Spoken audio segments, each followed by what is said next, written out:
Welcome to the Filmistines, the double feature podcast. Join us as we unravel the interwoven experience of the continuous conversation of cinema. If you like what you hear, support us on Patreon at patreon.com/filmistines. Come right in, come request a film, grab some popcorn, sit back, and get ready to join the 100-year conversation. This is the Filmistines, where movies are more than just entertainment, they're an experience. They're an experience. All around you. And welcome back to another episode of the Filmistines. Thank you guys for joining us today. Today I am joined by my dogmatic friend, Lucy. Hello, everyone. Remember, you can join us every Monday and Friday for brand new episodes of the Filmistines on all of our free feeds, and every other Wednesday on patreon.com/filmistines for Patreon exclusive episodes. Some recent episodes include Beetlejuice, the original Beetlejuice, Borderlands, the 2016 Suicide Squad, and the 1998 Todd Solondz film, Happiness. Remember to leave nice comments, thoughts, and ideas on our Patreon as well. Come subscribe to our YouTube and go rate us on Apple Podcasts. Come request a movie. Come right in. We appreciate all the support. Thank you guys very much. But today we will be talking about Yorgos Lanthimos' 2024 film, Kinds of Kindness. And I just wanted to start off by saying that I am of several minds on this film. This film almost feels like a sequel to Poor Things, where we have this replacement of God because we had the death of God in Poor Things, and now we have to find purpose and meaning to go forward in anything and everything else. I will say I don't like the triptych structure we have here. I think it does little to serve a greater message. I of course love the focus on control and what that means to the subject and the controller, and the different perspectives and flavors of what love can be and feel like, and how the pursuit of love can be self-destructive in a similar way to happiness. The recent film we just discussed at length, a film that is from front to back about self-destruction. And I think we see similar kind of tethers here in how toxic a culture or cult can be, and obviously how far people will go to prove themselves in one way or another for whatever gain. But I love to see a Yorgos film 2 years in a row. Maybe we'll get a 2025 Yorgos film. I'm very curious how you feel about this. I know you liked Poor Things. How do you feel about Kinds of Kindness? This movie went right over my head at first. Then I don't know what happened after watching the movie that things started clicking, and then too many things started clicking at once. Then I was overwhelmed. So I had to spend a lot of time with this movie, because after sitting on this movie for days, I actually very much enjoyed it. And I think it's a little genius.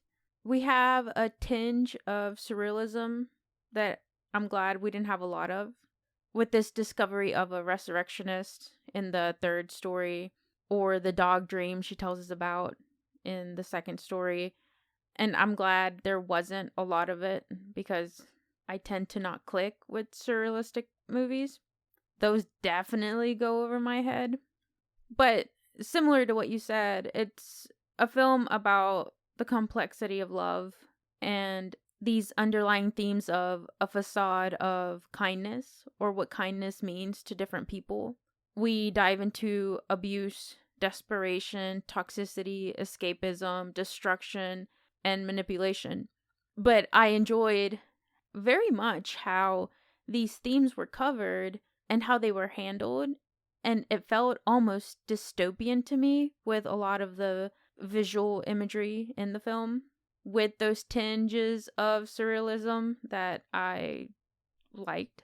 They're definitely toned down compared to Poor Things. And I'm with you. This movie wasn't told in a traditional way. We didn't have a main character. It was this triptych, sort of anthological, I guess. And I wasn't sure if I enjoyed that either. But I understood the point or the reasoning behind something like this.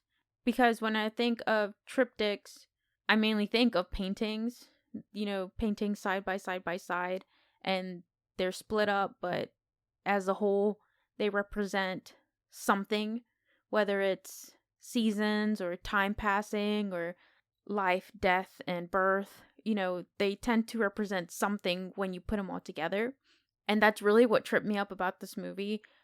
What are these stories together trying to tell me? Because in a triptych like life, death, and birth, it's a cycle of a human life. So, what is this overall message that I'm supposed to get out of these stories? And we can cover that here in a minute. But I like where this was headed because triptychs, at least paintings, are very classical. And by classical, that usually means religious. And there's a lot of religious iconography in this film that I'm also trying to understand because I am not the most religious person. I am not versed in the Bible. I haven't memorized the Lukes and the Matthews and the whatevers, let alone any other religion. But I know the basics.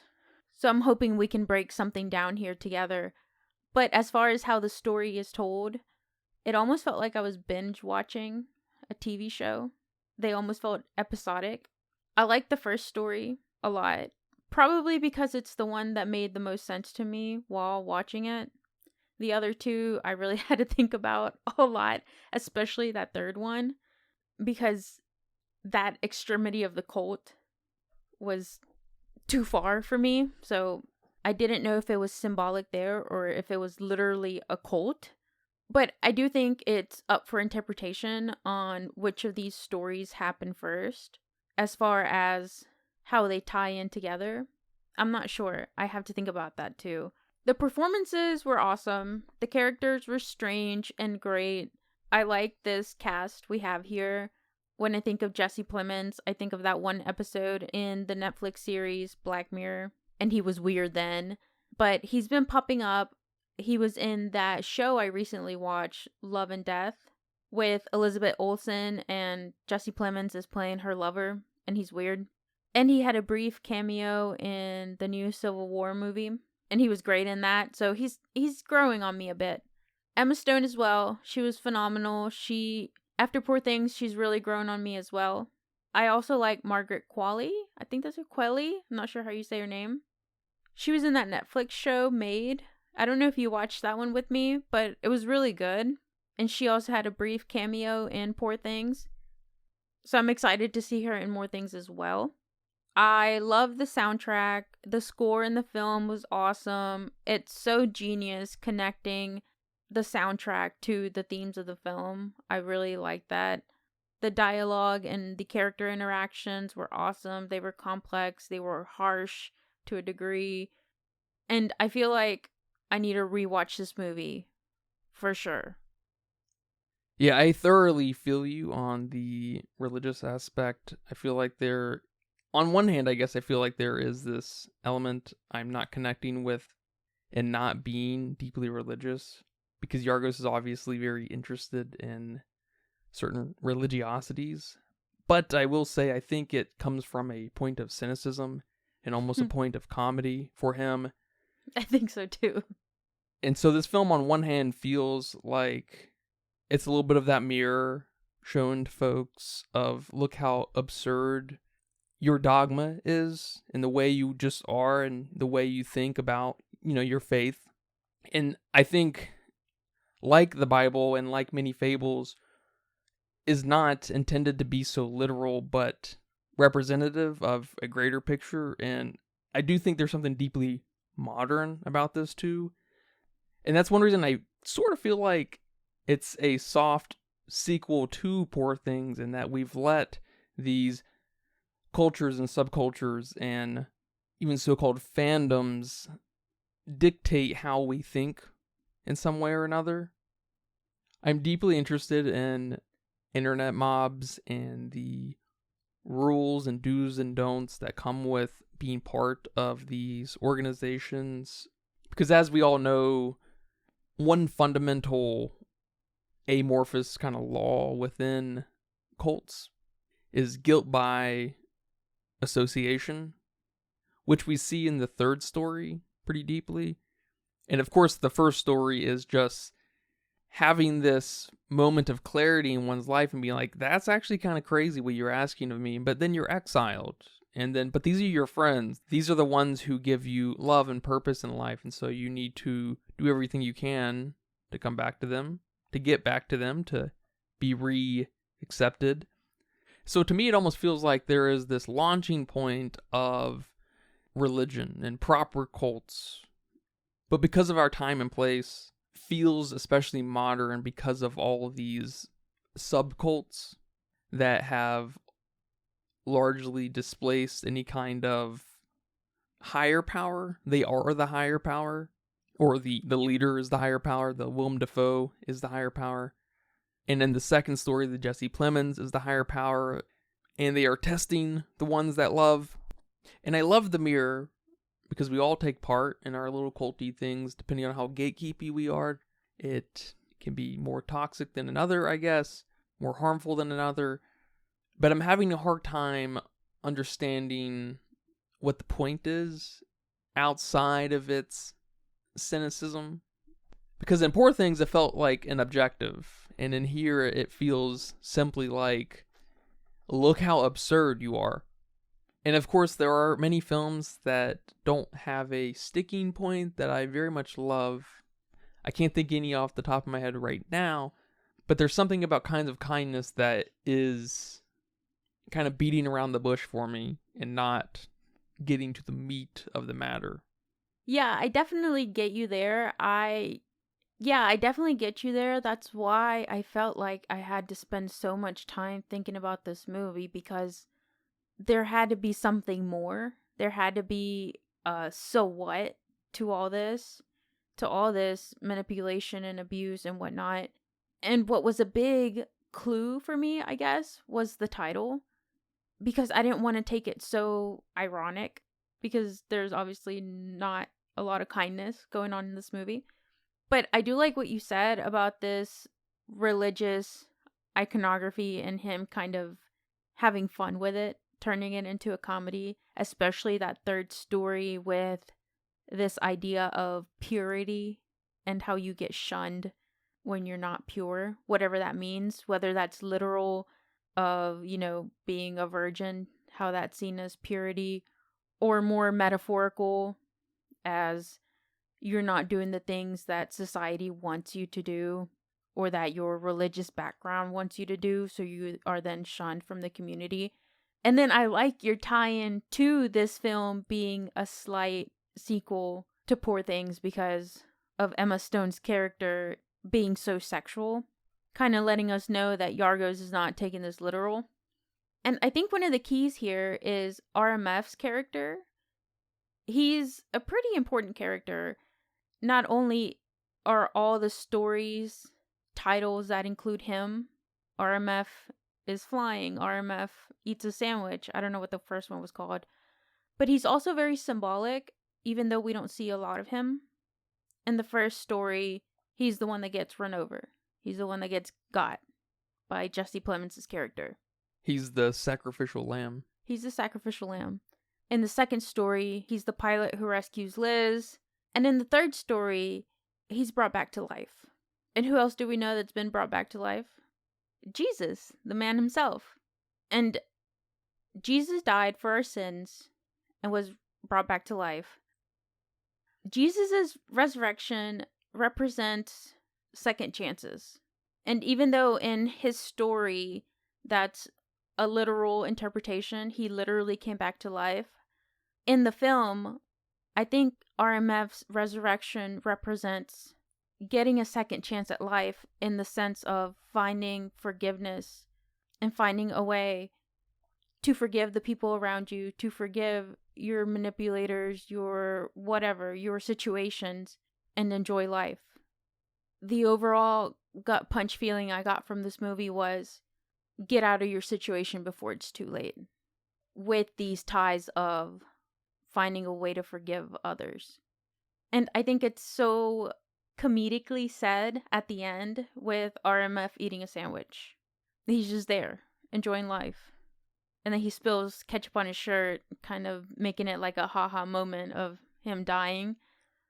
But here we just sat through 2 hours and 40 minutes of awful things happening, of people not being so kind to each other, But here he is, eating a sandwich, alone, not dead, enjoying his life. Which is why I think it's important that he's the pilot who gives Liz a second chance. And he's also the character in the first story to snap Jesse Plemons' character out of what he's doing and getting out of his situation. It's a great pull because, as we know, Christianity in its proper form is pre-designed. And we learn that RMF is supposed to die. He was ordered to die. Yeah. It's by design. But in the process, he does hold the mirror up to the stone throwers. In the process, he reminds the people, you are deserved a second chance. He gives Liz a second chance at life. And yes, and if it wasn't clear, he comes back from the dead. It's funny that you bring up RMF because apparently this has been a focus for interviewers to ask Yorgos about, like, what does RMF mean? What does it symbolize? And of course, he does what any artist would do, and that's not, pull back the curtain too much. And people really take it at face value that it's not very meaningful and symbolic of anything. And Yorgos is telling these interviewers that it's not symbolic and meaningful. I don't know about you, but artists are the first person to lie to you. Yeah. Okay? Because an artist understands the fundamental of art and interpretation and how largely when a piece is sent out into the wild, the artist has died. The piece is interpreted X, Y, and Z by ABC. It takes on a life of its own, which is the fun of art. Yeah, means different things to different people. And of course, you have to respect the artist when they try to go out of their way and not corrupt the interpretation by lying, being like, no, doesn't mean anything. If you use your brain, though, it's very clear that it's very meaningful. RMF is used in each of the triptych titles. He's a reoccurring character. He's brought back to life. All of the meaningful characters in the first story have an R name. Jesse Plemons' character is also RMF in the first story. It's very clearly by design and intended and is very meaningful. So when I see when the interviewer just brushes that off, it makes me feel like they're kind of in on the joke, but I don't know if it's that calculated. Well, it almost seems like they're ready to accept whatever comes out of his mouth. Because he is the director. This is his story. Yeah. I think he co-wrote it. So he's got a lot of... Whatever he says goes. Yeah, whatever he says goes. That's dumb. But if you watch his films, he's obviously a pretty funny guy. And he's not the ha-ha, someone fell kind of funny. He's the kind of funny that thinks religion is a funny thing that society is doing. And what we're doing with it. Importantly. Yeah, at least how it's corrupted has become very funny. Oh, that's interesting. I didn't know he said that. But RMF obviously represents something much larger than Jesus and even the essence of second chances. And it's that we are more than our associations. We are more than our environment. And again, that's why this film makes me feel like it's so modern and kind of a postscript to Poor Things, and that you might support Trump's primary nominee. You might end up voting for Trump. You might even go to a rally or two or something, but you probably don't agree with Trump entirely. You probably don't agree with anyone entirely. But there's groups on both sides of your mindset that would tell you otherwise. Speak for you instead of you speaking for yourself. You can't speak for yourself when you're in any kind of tribe, or I should say cult. And through RMF, there seems to be this that we must each kind of die, reflect, try to save someone else, and be reborn to prove that to the next person. And I also like what you're saying and hinting at this other artifice of love and kindness and how the world we grow up in can corrupt these institutions too, much like happiness, like we talked about in that film. We see one instance, I believe, of unconditional kindness and some human proper love. And I think it's at the very end when the waitress brings out a napkin for RMF when he gets ketchup on him. Totally unprovoked, outside of him spilling ketchup on himself. No strings attached. Just a decent human being being decent. What if this film was called Kinds of Conditioned Love? No, that's a really great point, because you have other instances of where you would think situations are just kindness. Like in the second story when Emma Stone goes into her daughter's room and sprinkles the holy water, whatever purified water is supposed to be in the situation, and it's kind of like a kindness to be taking care of your daughter. Whether that's good or bad, it's, the intention behind it. But even situations like that have strings attached to them. I absolutely loved the first story. I can't get over that whole entire sequence. The sequence is gold. It's so good. And I guess more specific, it's that scene when Jesse Plemons' character goes and talks to William Dafoe's character. This is the first introduction we have of them. And something about the manipulation going on screen was just awesome. Every little detail, every little line was just on point.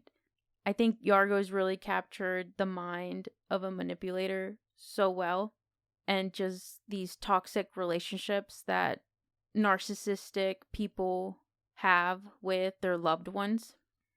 I loved the remarks he made about his appearance. To a manipulator, it doesn't matter whether it's good or bad.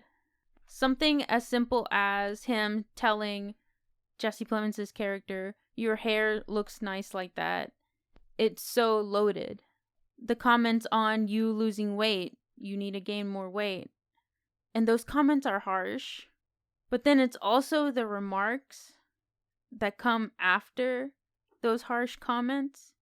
Because after just telling you that you need to gain more weight, you add, "Skinny men are ridiculous." Just to that gut punch of already insulting your appearance. But weight loss is what everyone strives for.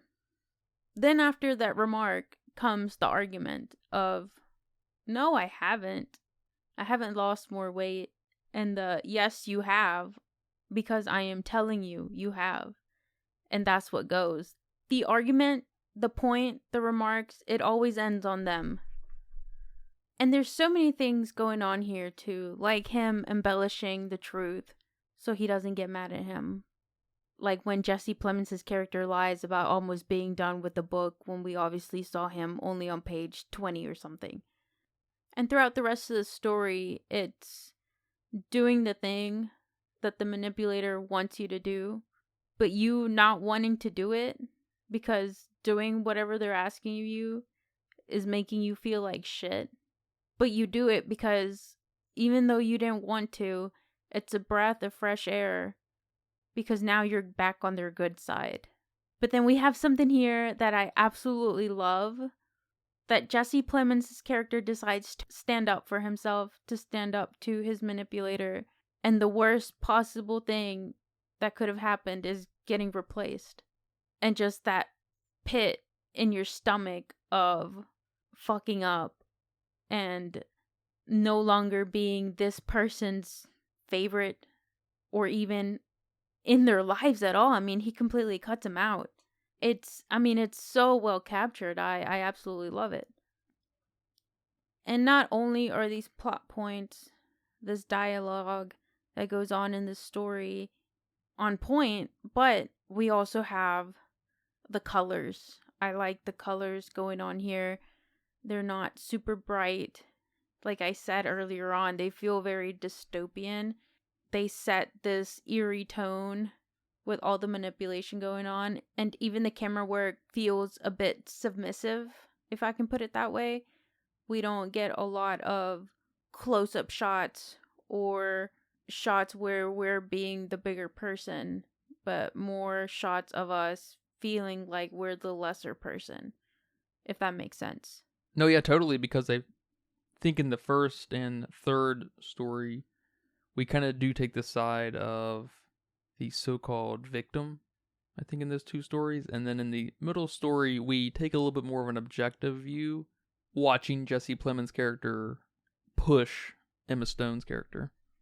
Yeah, the middle story is probably the one I had a harder time thinking about. I took it as this pretty sad story. He has a partner. His partner got lost at sea and she comes back. And she's not the same anymore.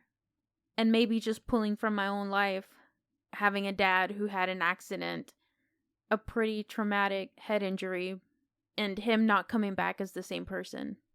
And just all these feelings that Jesse's character feels, because how many days and nights are you begging for that person to come back alive? They've been missing, and they're finally back, but they're not the same person they were when they left, because they're going through their own trauma. They experienced the traumatic event. So now you have this emotional disconnect from your partner, the person who's supposed to be that person that you spend your life with. And instead of having this, and maybe this is where I trip up, but instead of having this story where they both learn to love each other again, Jesse Plemons' character Daniel can't accept this new person into his home to the point that she's an alien. The cat hisses at her. Her feet are too big. She likes chocolate now. But I can't quite tell what it meant when she cuts off her finger for him. She starts cutting out her liver for him, but she dies. And I guess I took that as she was willing to do anything for him to love her again, to feel that emotional connection again. But then a new person shows up. I guess the original Liz shows up. I don't know. So that's kind of where I get a little tripped up on for the second story. Yeah, I took that second story in that there's more to humans, an individual, than you remember. Only kind of emphasizing and playing up this cultish thing of, your followers, your supporters and loved ones. But when they pull something like, I like chocolate, but you normally like strawberry or vanilla or whatever, it's kind of like, what the fuck? I thought I knew you. And of course, Yorgos is kind of trivializing the characteristic by it being, she likes chocolate all of a sudden. Because what if you are on the left, a Democrat or whatever, and all of a sudden you support one of Trump's policy points, right? So it's like, what? Who are you? Now you're a Trump fan? It's like, no, I just support Trump on this one thing. That doesn't make me a Trump supporter necessarily, but it starts to put a divide between the two parties and makes the one in more control maybe want to manipulate the situation and maybe go as far as testing you to the point of, how much do you love me? How much do you love our organization? And I guess going as far as, will you die for us? But what does her coming back symbolize? It kind of makes me think of a bending of the knee. Like, you're right. You win. I don't support any Trump policies. I woke up on the wrong side of the bed. Everything you say goes. That kind of thing. Because, yeah, you might wake up and be like, I think I'm going to start watching wrestling. When you never watched wrestling before. But you saw maybe something cool. Maybe you're a fan of Batista now because he's an actor. But he comes from wrestling.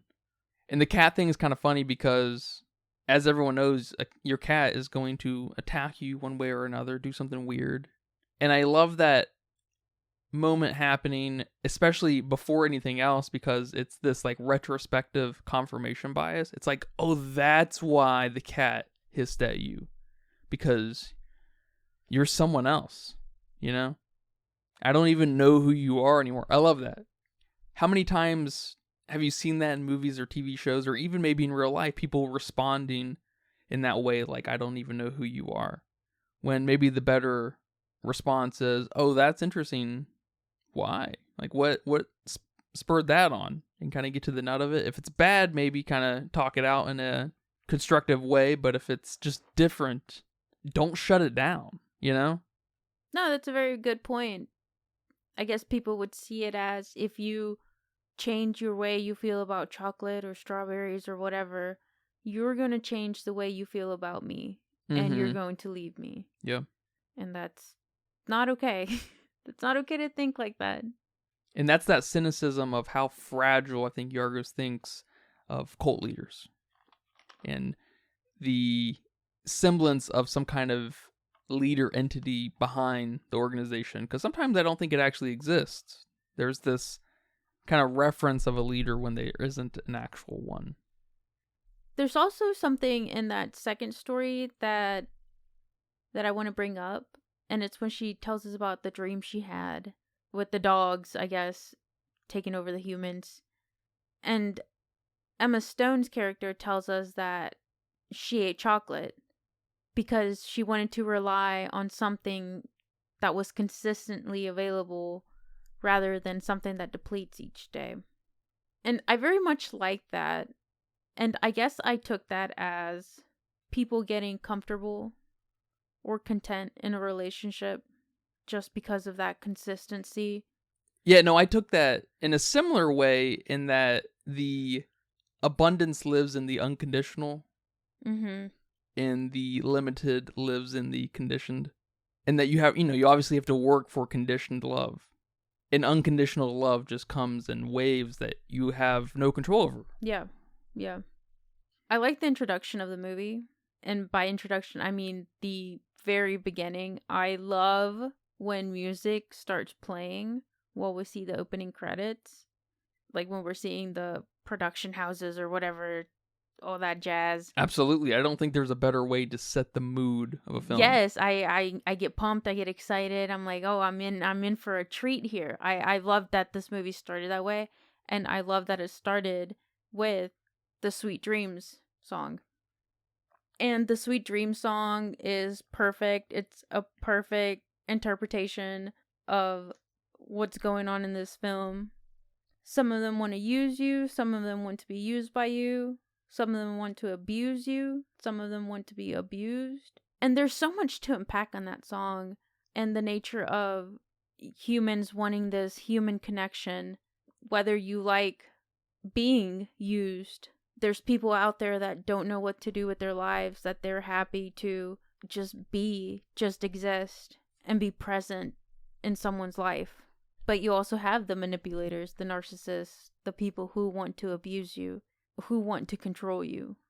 Yeah, the Sweet Dreams song being the backbone of this film is kind of funny, especially being attached to this film. Sweet dreams are made of this. Everybody's looking for something. People like to be abused. People like to abuse, get used. They like to use. Who am I to disagree? Introducing the artifice of different things having different effects on different people. And of course, in the film, we don't really see a hierarchy kind of use of this.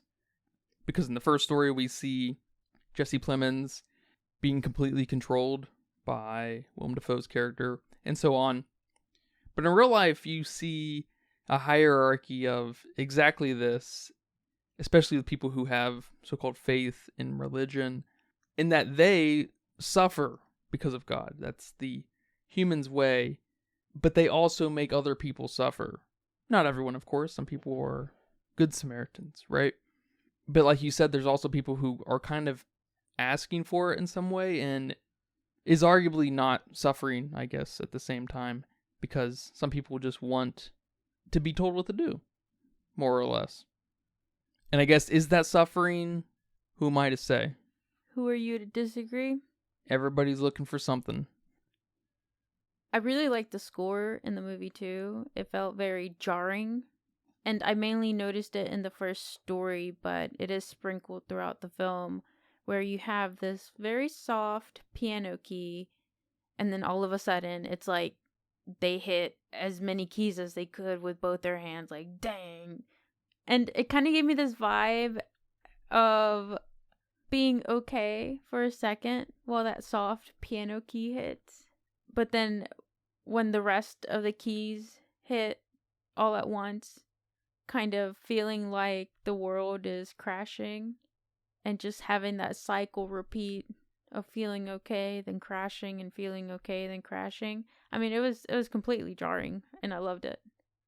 No, I totally feel you on the, I guess, piano bit of the score, where, you will see in film or hear, it's one of the great ways films will manipulate with its music, its vibe, its music drops.